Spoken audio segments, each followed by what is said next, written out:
Angola at the beginning of the 21st century was a country ravaged by war and the related effects of landmines and malnutrition, and it was often dependent on the international community for the basics of survival. It is a country that is nevertheless rich in natural resources including precious gems, metals, and petroleum. Indeed, it ranks among the highest of the oil-producing countries in sub-Saharan Africa.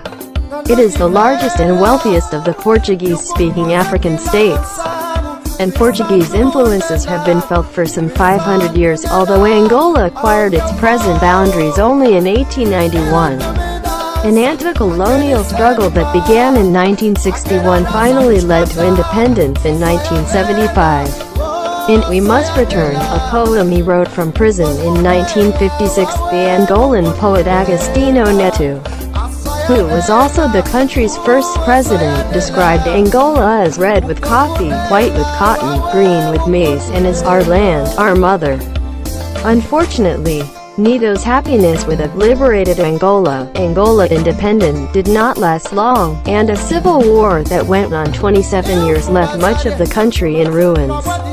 Beginning in 2002, however, with the ending of the war, Angola had more hope for a peaceful future than it had in the previous quarter-century. Land. Angola is roughly square in shape, with a maximum width of about 800 miles 1,300 kilometers, including the Cabinda exclave, which is located along the Atlantic coast just north of Angola's border with the Democratic Republic of the Congo. Angola is bordered to the far northwest by the Republic of the Congo, to the north and northeast by the Democratic Republic of the Congo, to the southeast by Zambia, to the south by Namibia, and to the west by the Atlantic Ocean.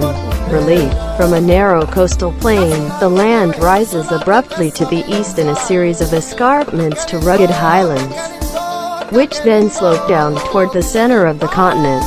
The coastal plain varies in width from about 125 miles 200 kilometers in the area south of Luanda to about 15 miles 25 kilometers near Benguela.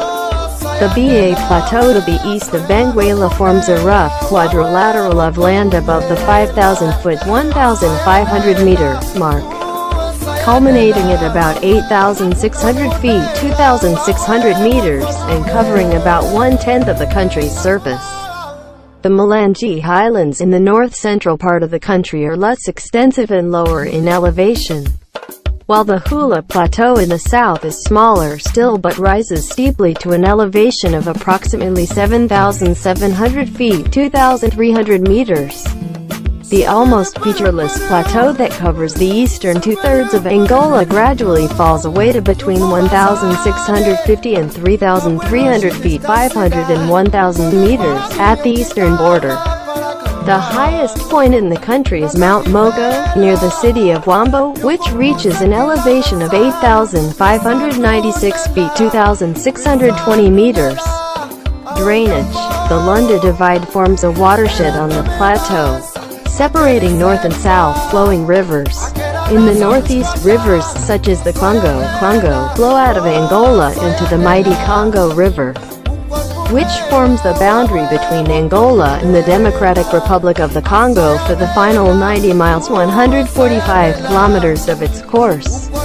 The central part of the plateau is drained by the Kwanza, the largest river entirely within Angola's frontiers, which is about 620 miles 1,000 kilometers in length.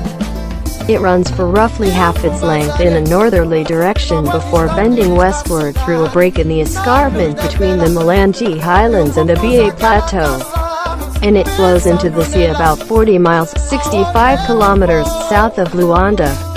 The southwestern part of the country is drained by the Kanene River, which heads south before turning west and breaking through the escarpment at the Ruacana Falls, after which it marks the boundary between Angola and Namibia to the Atlantic Ocean. Some rivers in the southeast of the plateau flow into the Zambezi River, which itself crosses the Kosombo region in the far eastern extension of the country. Other rivers in this area feed the Okavango swamps of northwestern Botswana. Small rivers in the south run into the internal drainage system of the Etosha Pan in Namibia, while others, often seasonal in nature, drain the steep western slopes of the escarpment. Soils. The coastal plain consists of alluvia, chalk, and sand, underlain by oil-bearing formations over the northern two-thirds. Crystalline bedrock of Precambrian age between about 540 million and 4 billion years old emerges along the escarpment, and mineral deposits sometimes lie close to the surface.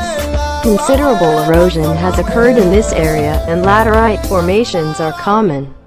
Most of the plateau in the eastern two-thirds of the country lies buried under deep deposits of infertile wind-blown Kalahari sands. The river gravels of the northeast contain diamonds, and rare kimberlite pipes occur in this area. Angola vào đầu thế kỷ 21 là một quốc gia bị tàn phá bởi chiến tranh và các tác động liên quan của bom mìn và suy dinh dưỡng. Và nước này thường phụ thuộc vào cộng đồng quốc tế về những điều cơ bản để tồn tại. Đây là một quốc gia tuy nhiên rất giàu tài nguyên thiên nhiên, bao gồm đá quý, kim loại và dầu khí thực sự. Nó được xếp hạng trong số các quốc gia sản xuất dầu cao nhất ở châu Phi cận Sahara. Đây là quốc gia lớn nhất và giàu có nhất trong số các quốc gia châu Phi nói tiếng Bồ Đào Nha. Và ảnh hưởng của Bồ Đào Nha đã được cảm nhận trong khoảng 500 năm, mặc dù Angola chỉ giành được danh giới hiện tại vào năm 1891.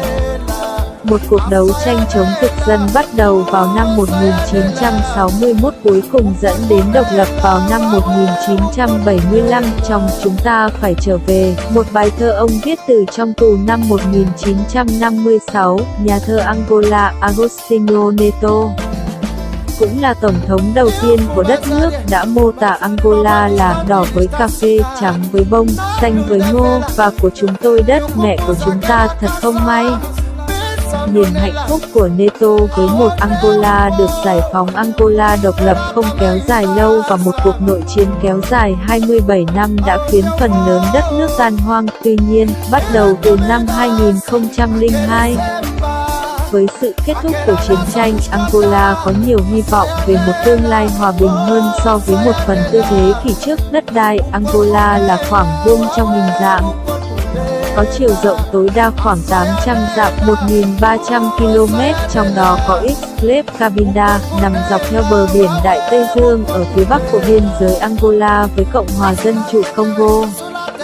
Angola giáp về phía Tây Bắc giáp Cộng hòa Congo, phía Bắc và Đông Bắc giáp Cộng hòa Dân chủ Congo, phía Đông Nam giáp Zambia, phía Nam giáp Namibia và phía Tây giáp Đại Tây Dương. Cứu trợ. Từ một đồng bằng nhỏ hẹp ven biển, đất liền đột ngột tăng về phía đông theo một loạt các đoạn đường tránh đến các vùng cao nguyên hiểm trở, sau đó dốc dần về phía trung tâm lục địa. Các đồng bằng ven biển thay đổi theo chiều rộng từ khoảng 125 dặm 200 km ở phía nam khu vực của Luanda đến khoảng 15 dặm 25 km gần Benguela. Cao nguyên Bie ở phía đông của Benguela tạo thành một vùng đất hình tứ giác gồ ghề trên độ cao 1.500m, độ cao 1.500m.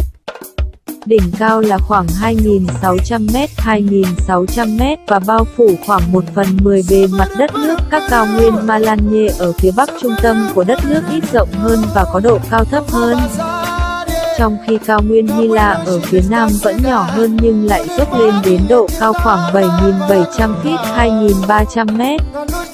Cao nguyên gần như kỳ lạ bao phủ 2/3 phía đông của Angola, dần dần rơi ra xa từ 1.650 đến 3.300 feet, 500 và 1.000m ở biên giới phía đông. Điểm cao nhất trong nước là núi Moko, gần thành phố Huambo, đạt độ cao 8.596 feet, 2.620m. Thoát nước. Đường phân chia Lunda tạo thành một đường phân thủy trên cao nguyên, ngăn cách các con sông chảy theo hướng bắc và nam. Ở phía đông bắc, sông như Kwango chảy ra khỏi Angola vào sông Congo hùng mạnh mà tạo thành ranh giới giữa Angola và Cộng hòa Dân chủ Congo cho 90 dặm cuối cùng, 145 km tất nhiên của nó. Phần trung tâm của cao nguyên đang cạn kiệt bởi Kwanza, con sông lớn nhất hoàn toàn trong phạm vi biên giới của Angola, đó là khoảng 620 dặm 1.000 km chiều dài. Nó chạy khoảng một nửa chiều dài theo hướng bắc trước khi uốn cong về phía tây qua một vết đứt gãy ở vách đá giữa cao nguyên Malanye và cao nguyên Bie, rồi đổ ra biển cách Luanda khoảng 65 km về phía nam. Phần phía tây nam của đất nước được thoát nước bởi sông Kunen, chảy về phía nam trước khi rẽ về phía tây và xuyên qua vách đá ở thác Ruacana. Sau đó nó đánh dấu ranh giới giữa Angola và Namibia với Đại Tây Dương. Một số con sông ở phía đông nam của cao nguyên chảy vào sông Zambezi. Sông này tự cắt qua vùng Kazombo ở phần mở rộng xa xôi về phía đông của đất nước. Các con sông khác trong khu vực này đổ vào đầm lầy Okavango ở tây bắc Botswana. Các con sông nhỏ ở phía nam chảy vào hệ thống thoát nước bên trong của Etosapen ở Namibia. Trong khi những con sông khác thường có tính chất theo mùa, chảy ra các sườn dốc phía tây của vách đá. Các loại đất đồng bằng ven biển bao gồm phù sa, phấn và cát. Nền tảng là các thành tạo chứa dầu trên 2/3 phía bắc. Nền đá kết tinh tuổi Precambrian, khoảng từ 540 triệu đến 4 tỷ năm tuổi, nổi lên dọc theo vách đá, và các mỏ khoáng sản đôi khi nằm sát bề mặt. Xói mòn đáng kể đã xảy ra trong khu vực này, và các hình thành đá ong là phổ biến. Phần lớn cao nguyên ở 2/3 phía đông của đất nước nằm dưới lớp trầm tích sâu của những bãi cát Kalahari vô sinh bị gió thổi. Sỏi sông ở phía đông bắc chứa kim cương, và các đường ống Kimberlite hiếm có ở khu vực này.